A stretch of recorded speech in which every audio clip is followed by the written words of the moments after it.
Okay, so before I start today, I want to let everyone know that I record these videos on my phone and I am on call. So if the video just randomly vibrates and shakes, it's because I got a notification and I'm on call and I need to pause and take care of that.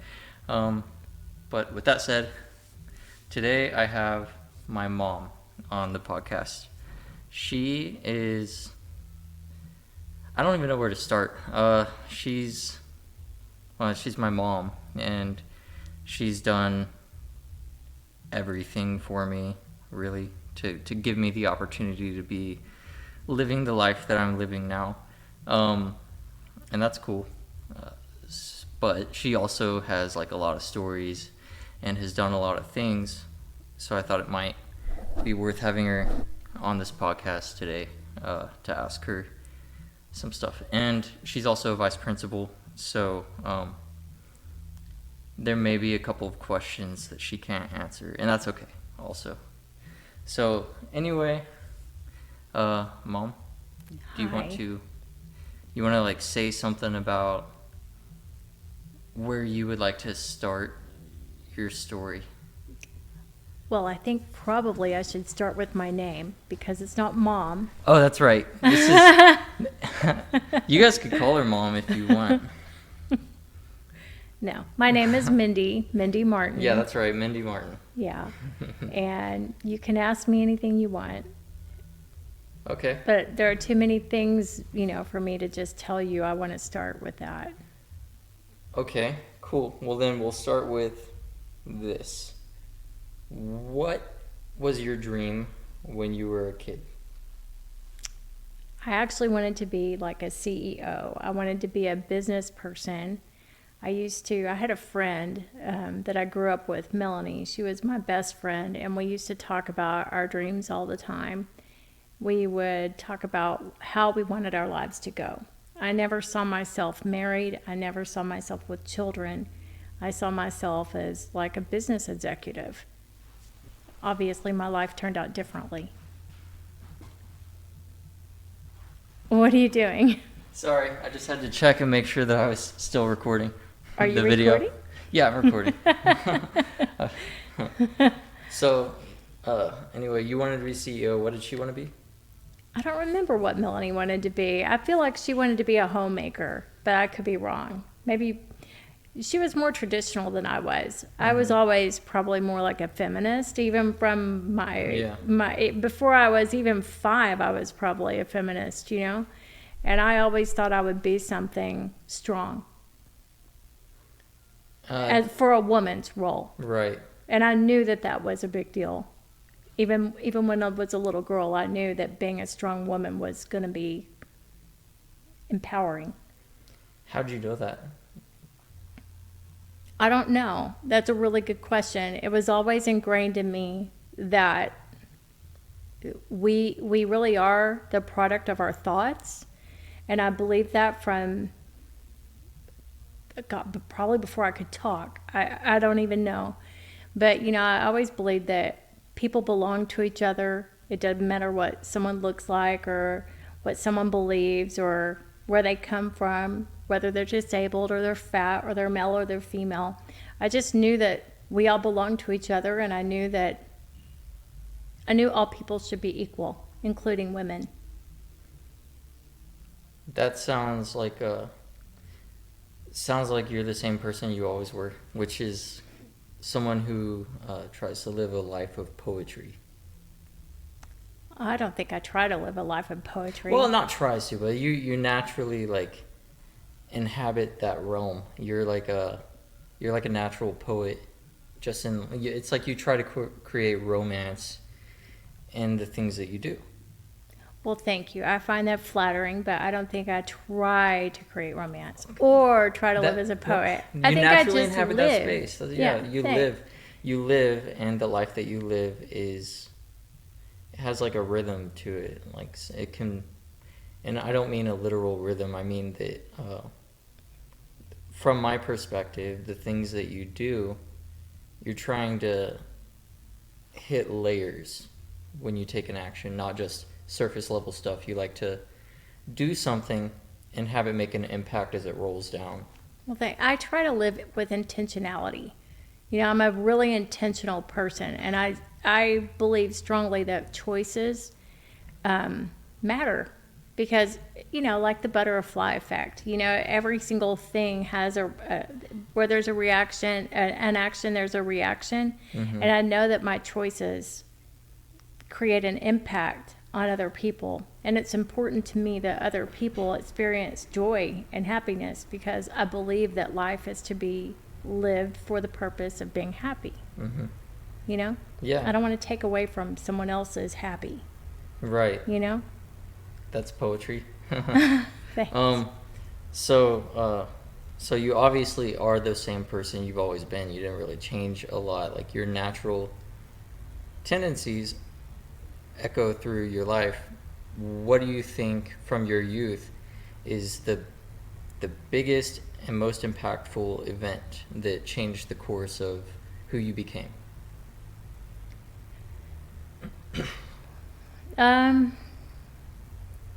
Well, my parents' divorce, probably. My dad was not a very nice person. My mom and dad had some beliefs that did not sit well with me or did not feel like the kind of life that I would want to have. And probably had they not gotten divorced, I would not have had all of the hard struggles that I've experienced in my life, and then I would have probably turned out quite differently. I would have, and in a bad way. I'm glad that I've had the struggles I've had because I don't think I would have liked the arrogance and the condescending belief system that I was exposed to. That's interesting. Huh. I wouldn't have thought that you would say that the divorce was like the most impactful thing. That's crazy. Well, it was the catalyst.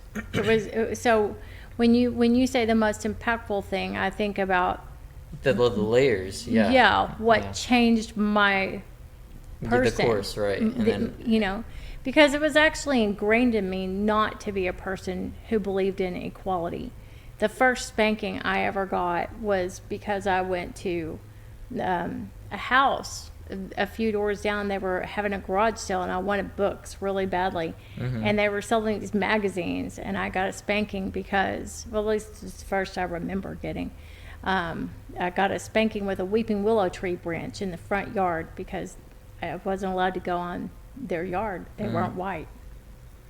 Oh, wow. That's crazy. Yeah. Dang. And they lived down the street, you said? Yeah, we moved. We moved from that street because there were too many people who weren't white moving into the neighborhood. Wow. So we moved to a smaller town with a more conservative view about what your neighbors should look like. Wow. That's crazy. Yeah. Dang. Were there a lot of events like that in your childhood leading up to that? Yeah, for sure. You know, like my dad managed boxers in the 80s, and I remember distinctly how my dad would discriminate and oppress people all the time with his words and his actions. He was very physical. At one boxing match, there was this Arab man who had a turban on his head, and my dad had a fist fight with him because he was Arab. You know, my dad always talked down to African American people, and he called people names. You know, it was ingrained in me not to be a person who believed people should be treated with equality. Right, but you wanted to rebel against that mentality? No, it wasn't about rebellion. I mean, definitely not. It was, I've just always felt in tune with humanity. You know, like I really do believe that we're all the same. I mean, I don't understand this backwards oppressed thinking. I really don't, because if you think about it, we're animals, you know, and for us to hurt each other means that we are possibly shortening our existence on this planet. So we're not doing a good thing by hurting other people. Mm-hmm. We're hurting our tribe who we belong to, you know? So you're very anti-war, very anti-violence, very inclusive. Yes, very much so. But on that note, you know, would I defend myself if someone's trying to hurt me? Of course, you know. So would I be opposed to utilizing violence to do that? No. You know. Right. Have you had to before? Yes. You've had to fight your way out of a situation that was threatening to you? Mhm. Yeah. Wow. Was that when you were older, or did that happen when you were young at all? Yeah, actually, yeah, it's happened both when I was younger and when I was older. Is it too personal to get into that? I mean, that kind of stuff doesn't bother me to talk about, really. It's just, it is what it is. You know, I moved to California when I was 17. Let's see, I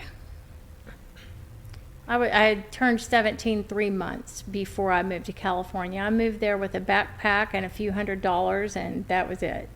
I didn't really know what I was going to do when I got there. I had a sister there. I knew I couldn't stay with her very long. And she's what led you to California as opposed to anywhere else? Yeah, because at least there was someone I would know, and I didn't really feel like I had anything here. I had been homeless for a period of time before that. How long? About 3 months. I transitioned from place to place, maybe almost 3 months. You know, like really homeless, like eating food off of bars that people left behind. You know, sleeping outside alone. You know, it was just a really rough period of time. I did finally, ultimately figure out how I would get into an apartment. I was only 17, so that was really, really hard. But I did. Being 17, I broke the lease, and I sold this old junker of a car that I ended up acquiring, which was nice because I was able to stop riding a bicycle everywhere. But then when I got to California, I didn't live with my sister very long, and I found myself in some different predicaments. You know, it was just a tough time. I had to be aware all the time, you know. Why didn't you live with your sister very long? Well, my sister is very independent too, and my sister had also lived through a lot of trauma. And it's not that we couldn't get along or anything. I mean, we love each other very much, but it was just not. She was young and she was fighting for her own survival. You know, it was just a leg up. It wasn't a place to stay and land. It was like a stepping stone so that you could also be independent. Yes. So I'm very strong. You know, like when I got to California, I had 2 jobs within a week. And I worked a day and a night job the whole time I was in California. Well, do you think that kind of set the tone for how hard you were going to have to work for the rest of your life? No, I think that happened much earlier than when I went to California. Like when you first got kicked out? Kind of? No, before that. You know, when my mom and dad divorced, really I didn't have parents after that, and I was 12. You know, my dad left, and I didn't really see him again until I was 17, and then I saw him for one day. He was not a very good man. As you know, the one day I saw him, it was for a few hours, and then I didn't see him again for years. You know, my mom, after that period of time, was not around much either. I would see her very sporadically. She was not like a parent anymore. She went through almost a breakdown when she and my dad really split up for that period of time. And it was really tough for her. But as a result, it completely changed what I went through as a human experience and as having a mom. Like, I don't even know what it's like to be a mom after you're 12. You know, like, I don't have that template. You kind of made it up as you went. Right. I only knew how to be a parent to people who were 12 and under from watching my parents. You know, like, it's not normal to me to parent at this age. Because I didn't see that. I didn't experience it personally. So I've been working very hard. My first job, I didn't even have a driver's license. I forged a driver's license. I was a busboy Do you need to get Scarlet? Yeah. 1 second, guys. Baby's crying.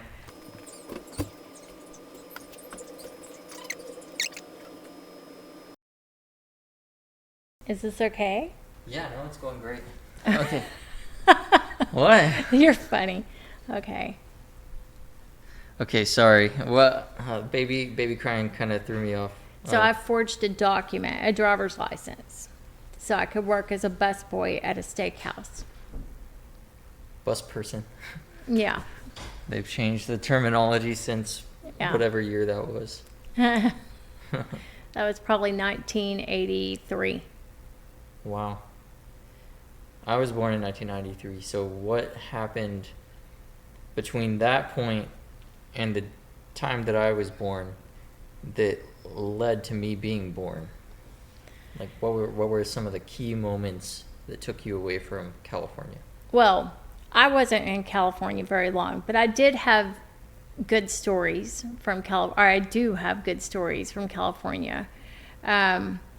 I kind of want to know the stories, actually.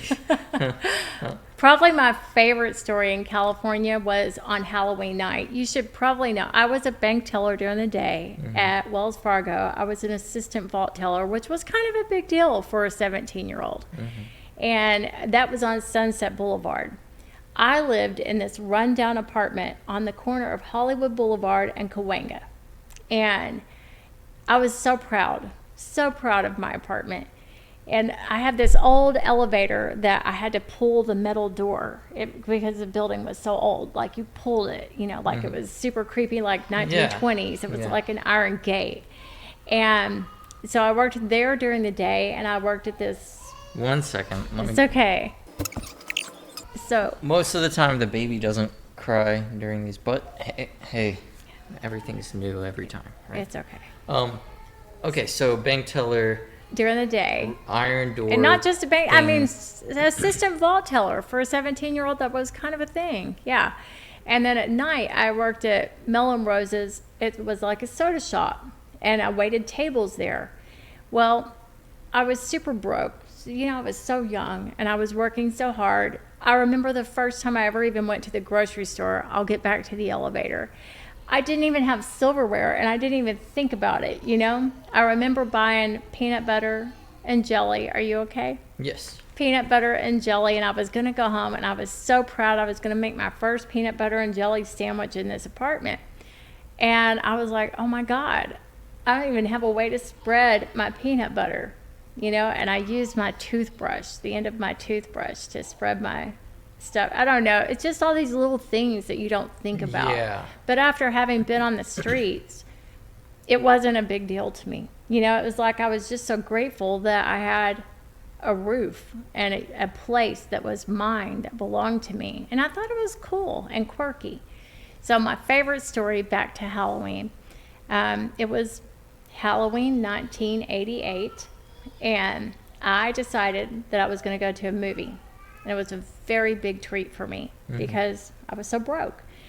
And I went to go see Halloween at Mann's Chinese Theater. It was just released. And I was so excited to go be scared.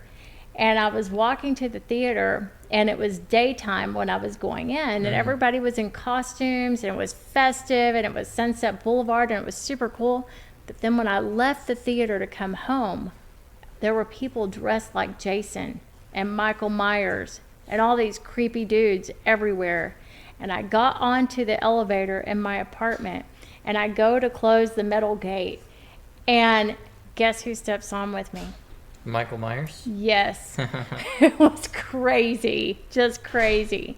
But he was my neighbor, and he was very nice.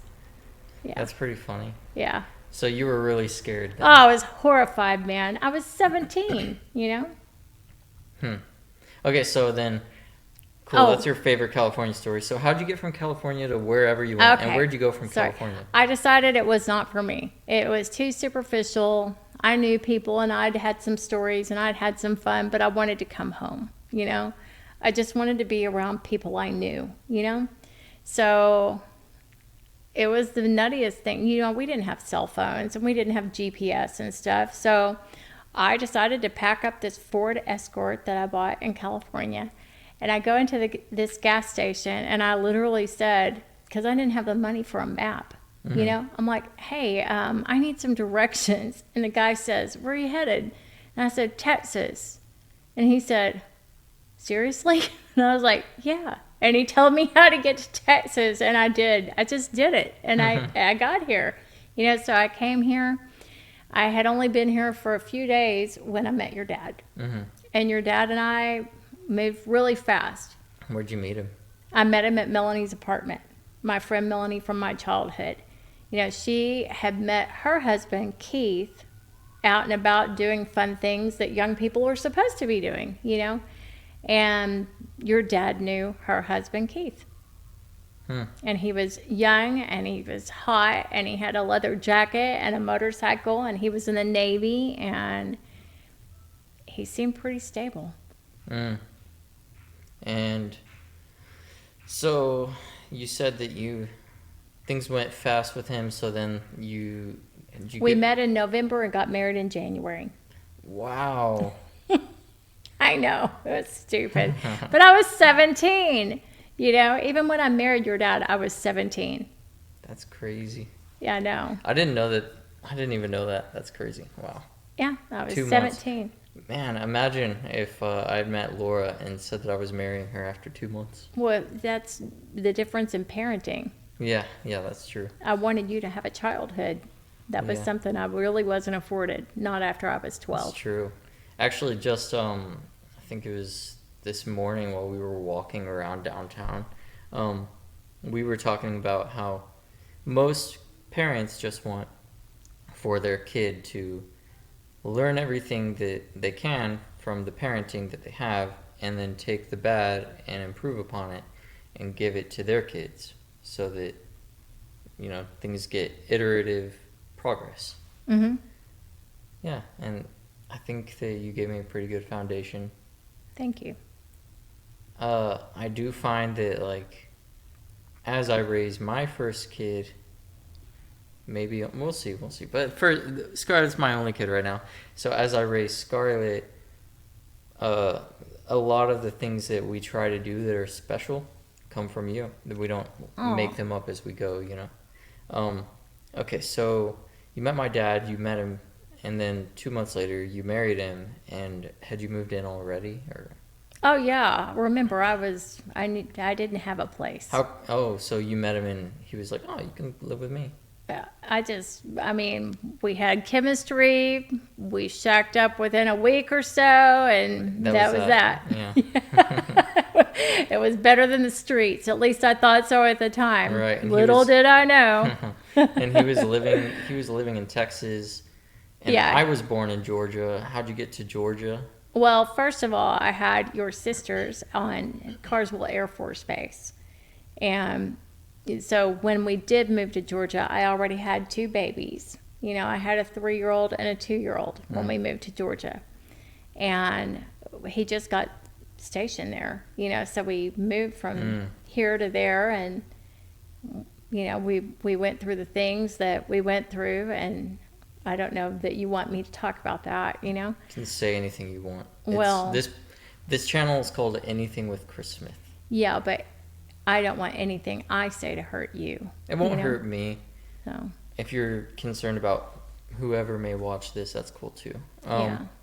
I just, you know, we went through a trying time, and then we came back here when he got out of the military, and we weren't married much longer.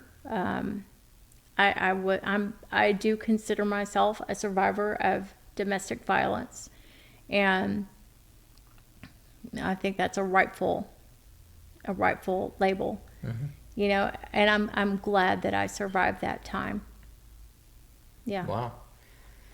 So you divorced my dad, and let's fast forward like super far, because the rest is similarly complex, but maybe just not the most fun storytelling. Okay, let's move on to how about your most how about this? How did you feel whenever whenever you got to see each of your kids slowly moving out and like growing up and starting lives? That's complicated too. Actually, I think that just being a parent is complicated. One thing is for certain, I felt very proud. You know, I think people are very judgmental of single parents, and I think I experienced judgment often. And part of that is because you guys were in a pretty good school, and yeah, I tried really hard to make sure that you had everything that all the other kids had, and those other kids had two parents, and it was a really tough time. So I've seen other people have expectations of their kids, and they did not come to fruition. I don't think I really had expectations of you guys because I wasn't taught to have expectations because I didn't know what, like I said. Yeah, I was winging it. But having said that, there were things I hoped for you, not expected of you. And I think you, for the most part, well, all of you, all four of you have surpassed my hopes, Cool. There are still things that, I don't think you ever stop hoping for your children, and being worried for your children. So there are still things like, I guess I didn't understand as a mom that you're always a mom. Like there are things for you that I still wish and hope because I've already been your age, So I know the pitfalls that can come, And so it's weird because I want to make sure even at your age that you still avoid pitfalls, even though you're a man. So, as we've grown, obviously we've become more independent and probably more set in our own methods and ways for kind of getting through life. And you still see, like you said, pitfalls that we might get into, but we don't listen. I definitely don't listen to you about them. How does it feel to watch us approach these pitfalls with a strong head and not listening to you? Empowering, because I know that I've given you all the tools that you need to get out of whatever you get into. And I also know that as long as I'm alive, I'm still going to be a net for you. That's true. She's kind of a safety net at times. Cool. So then you're now living, actually my little brother Garrett still lives with my mom, and he just graduated college. Late. He's 25. He's 25, but like I didn't even graduate college, so you can't judge him too hard for that. But he's probably going to be in the next year or so progressing to the point where he's no longer living with you also, and then you'll be living totally alone. Are you looking forward to that freedom? Yeah, well, I've experienced that freedom before, and I do look forward to living totally alone. I used to think that I would have to be with a partner to be happy, and I used to want to make sure that I did not end up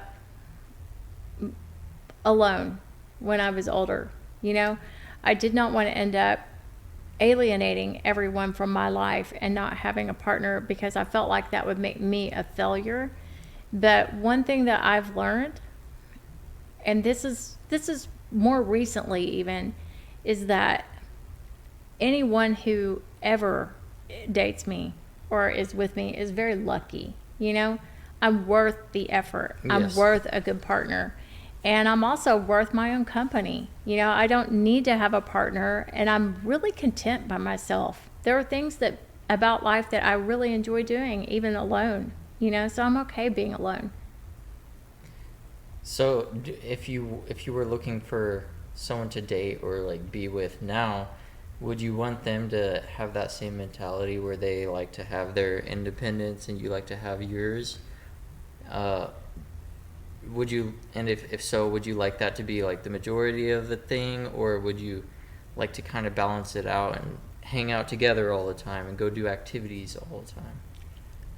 if I were to date someone now, it would have to be someone who I had tremendous respect for, someone who's more intelligent than me for sure, or at least as intelligent as I am. Not that I'm all that in a bag of chips. I'm not like trying to be arrogant or anything. I don't have any You know. I don't have any older male subscribers right now, so I don't think anyone's gonna be hitting up your DMs. Well, no, I'm not saying that. I'm just saying, I'm not trying to be cocky, you Right.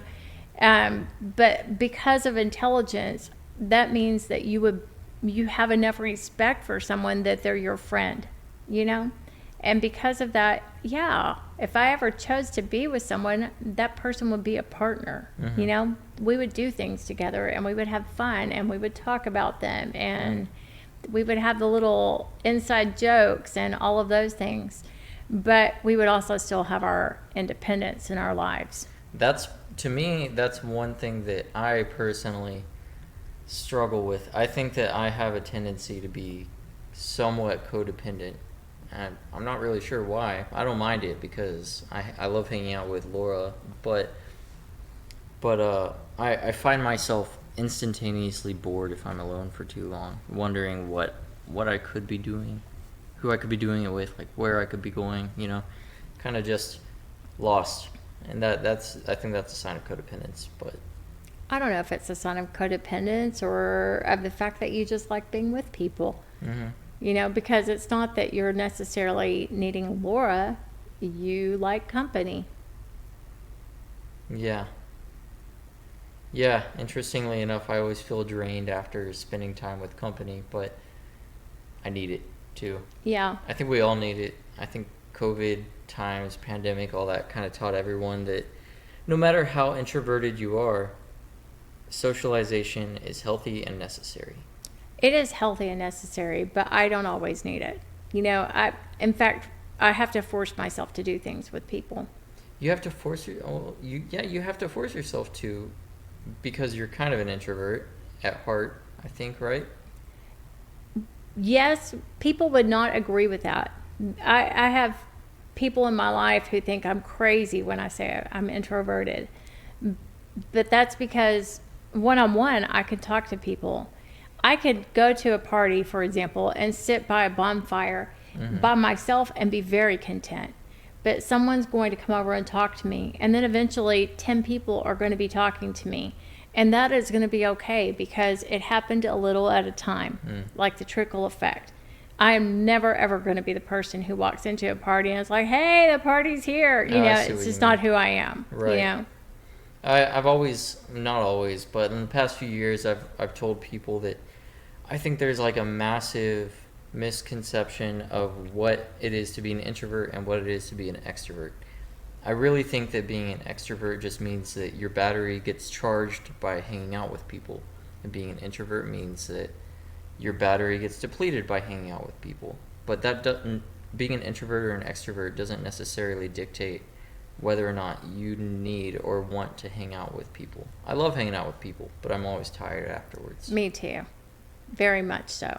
So I'll call you an introvert. Yeah, and my job makes me more introverted because I have to give so much of myself at work so that when I get home, I need alone time. Mm-hmm. What's it like being a vice principal? It's really challenging. It's more challenging than I thought it would be. What did you picture? How long have you been a vice principal? I have been a vice principal for exactly 1 month and 1 week. Today's the 17th, right? Right. Yeah. Yes. I started August 10th. And you've been in education for how many years? 20, almost 20. Wow, it's a long time. It's a long time to wait for the fruition of your hard work. Right. I've wanted to be an assistant principal for a long time. Since I graduated in 2007. When I was in late high school, I remember you going after assistant principal positions and facing difficulty because of the politics in public education. Well, it was hard to get a job as an assistant principal. I was pretty close a couple of times. I was actually offered a position one time, and you were having brain surgery. We were at Cook Children's when that happened. And it was in Kerrville, and it's probably good I didn't take that job. I don't believe like in serendipity really, but I do believe that there's a natural balance. I think there's balance to things. Harmony is, Yeah. I think harmony finds its way into everything. If you allow it, yeah. And it did. Like I don't think I should have been an assistant principal until now. Right. I don't think that I could have done it. Is that until because now. it's so involved and so difficult, and you didn't know it at the time? You didn't know it until a month and a half ago.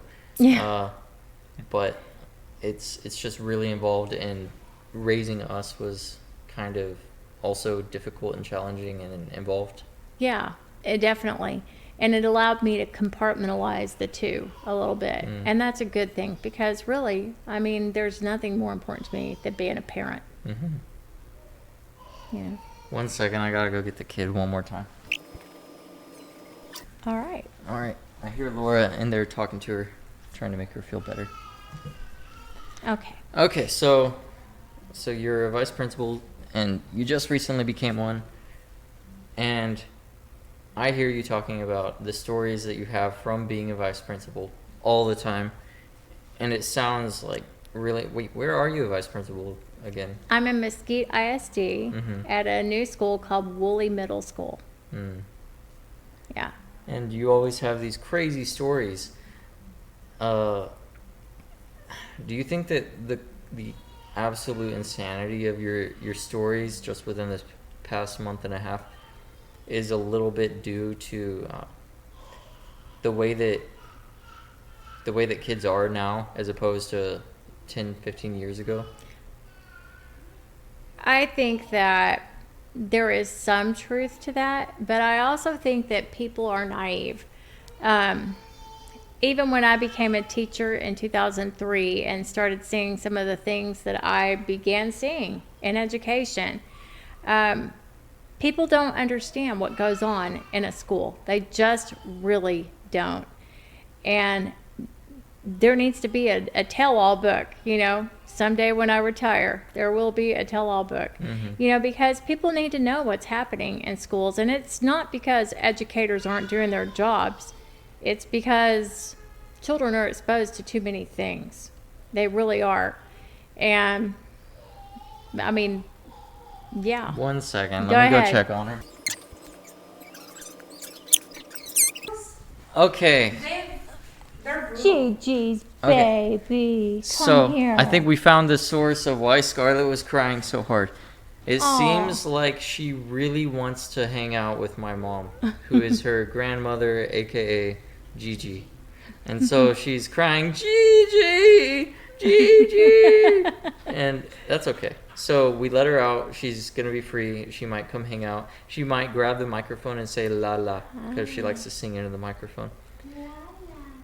Okay, so anyway, do you have any stories that you're willing to share about about working there or being a vice principal, or things that you don't have to name drop, you don't have to share anything that's too personal or anything at all if you can't, but I can share some things. I think the one thing I want people to know is that assistant principals don't sit in an office doing nothing. On my very first week, my second day as an assistant principal, it was my second day as an assistant principal. I'm in charge of transportation.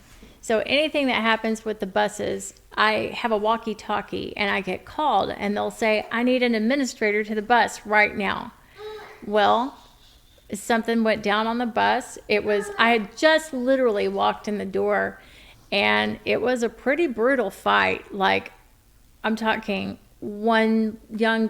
these were sixth graders. One sixth grader took another sixth grader's head and cracked the bus window with the other girl's head. And I had to run onto the bus and separate these kids. And it was pretty brutal. and there were several fights even throughout the day. Just different things happen that you don't think about when you're going to take this kind of position, whether it's drugs, dirty pictures that people take of each other knowingly and unknowingly and post, makeout sessions. There are lots of things that happen all day long that you're constantly trying to prevent as an assistant principal. And at the same time that you're going through all of this with students, you're expected to be an instructional leader for teachers on your campus, and you're supposed to fill their souls with professional learning, and you're supposed to guide that learning on your campus. So I'm supposed to go to every PLC. What's a PLC? Professional Learning Community. And I'm supposed to make sure that I help them to segregate data and guide every content imaginable. I have fine arts teachers, athletics teachers. You have to be a specialist of a lot of things. One of the most surprising things to me as an assistant principal is managing custodians. That has been mind-blowing. Why is that? Because first of all, you don't think about that. Like, you don't think that an assistant principal is running operations of the school and dealing with student discipline and all those things I talked about, but you do. You have to do all those things. And custodians are underpaid and undervalued, and they're often not seen for being a member of the team, and they are a member of the team, and they're frustrated, when the kids will destroy the bathroom 4 times in one day. They get upset and they take pictures and they send them to me, and they're like, come get this kid, and if somebody throws a banana in the cafeteria, they get so upset because that's their job, but somebody's coming in and making them do more than they have to do. It's awful. And not only, they tell on each other, and it's crazy. But I've had to actually hire more custodians, and I'm hoping that it'll get better. Do you have any radical ideas about how that can be handled and how we can humanize custodians to students and kind of change the culture around them? Well, I don't know about radical, but... Well, I also worked in a school district for a little bit, and I learned that any change is radical in a school district. Anytime you change a policy or a mindset, it's just insane. Nobody does that in a school district. If I was going to lobby Congress, for example, for a change in public education, what I would do would be radical. If I could have a magic wand and just do what I wanted and not have to go through the bureaucratic process of lobbying Congress, I could just wave a magic wand. What I would do is this. I would completely eliminate state standardized testing, all of it. And I would go with national testing, AP courses, like they lead up to the SAT or the ACT.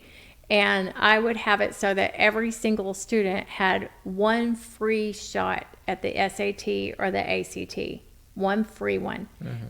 Not on campus, though. There would be no testing administrations of standardized testing on a campus. They would have to go to a testing center just like they should now, And if they don't like their score, then parents would be responsible for paying for more SATs or ACTs.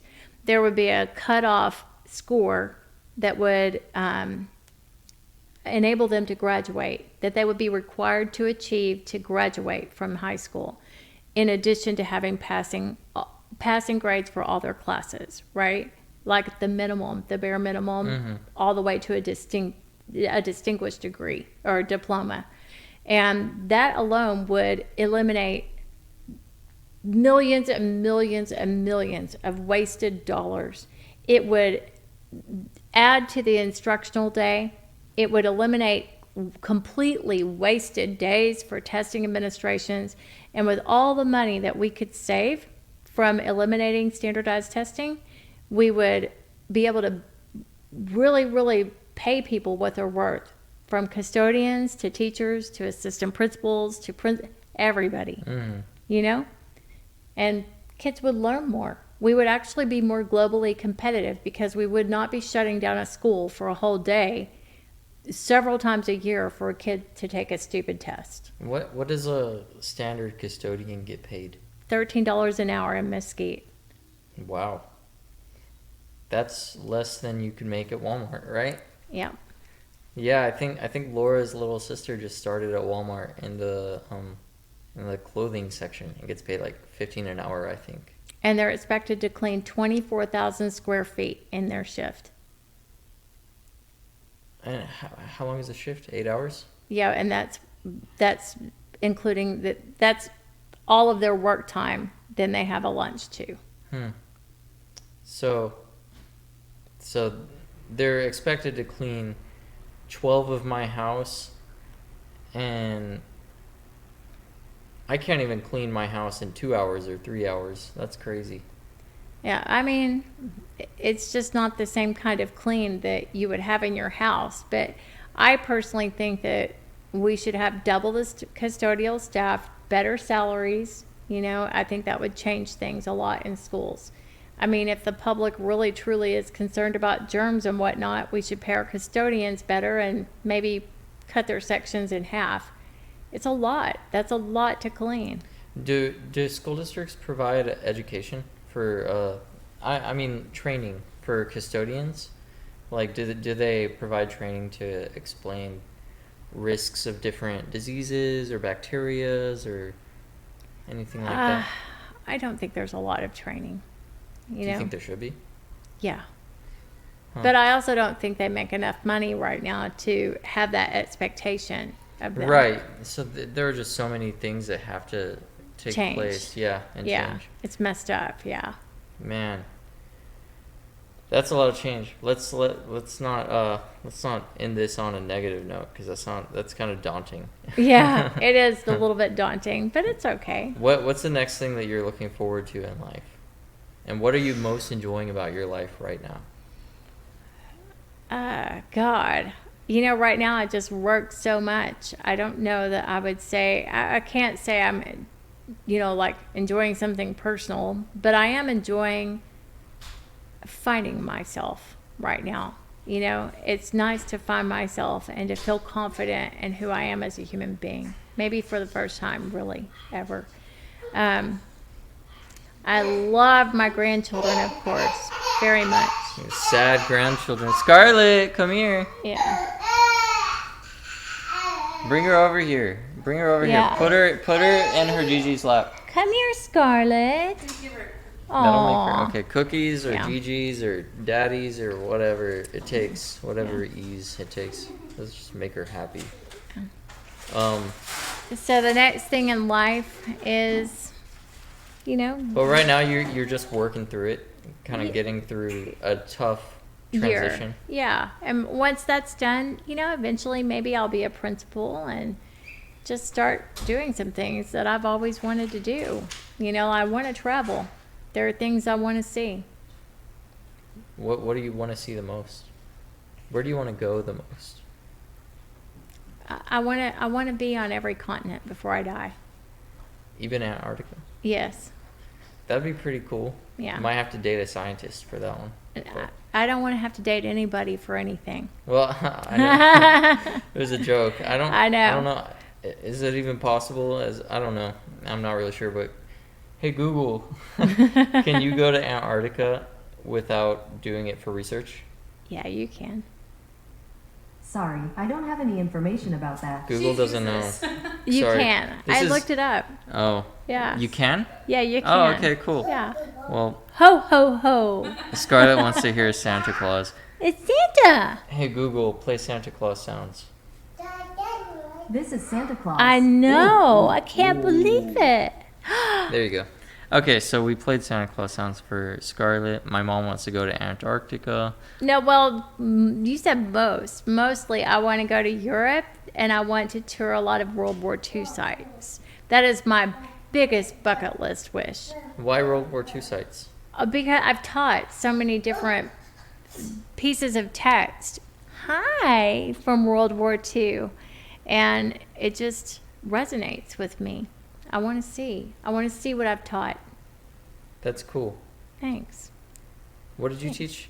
Well, I mean, I've taught I know what different you've periods taught, of the but- Holocaust and, the Diary of Anne Frank, and probably my favorite is Night, and I want to see what I've read about, what I've seen pictures of.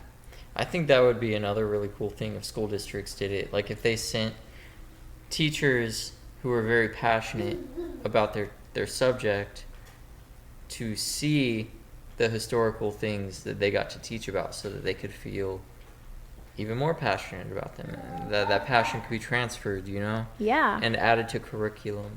Yeah. That'd be pretty cool. It would be cool. Yeah. We need to invest in our teachers, and we need all educators and especially administrators to be able to wear jeans to work. Well, I think that, honestly, I think everyone should wear jeans to work. You want to say anything, Me Scarlett? too. You want to? No? You don't want to say anything to the... Okay. You want Gigi? Scarlett doesn't want to talk. Hi. But, Mom, Hello. thank you for coming on the podcast today. I know it's probably, it was probably weird to be asked to be on a podcast by your son, but I appreciate you coming on. It's a Well- fun little hobby of mine right now. Thank you for having me. I hope your viewers enjoy it. Yeah, we might have to edit a little bit, all the little breaks that I took for Scarlett. She's Yeah. finally happy now that she has a cookie. Yeah. But, if you watch this, thank you for watching, and bye.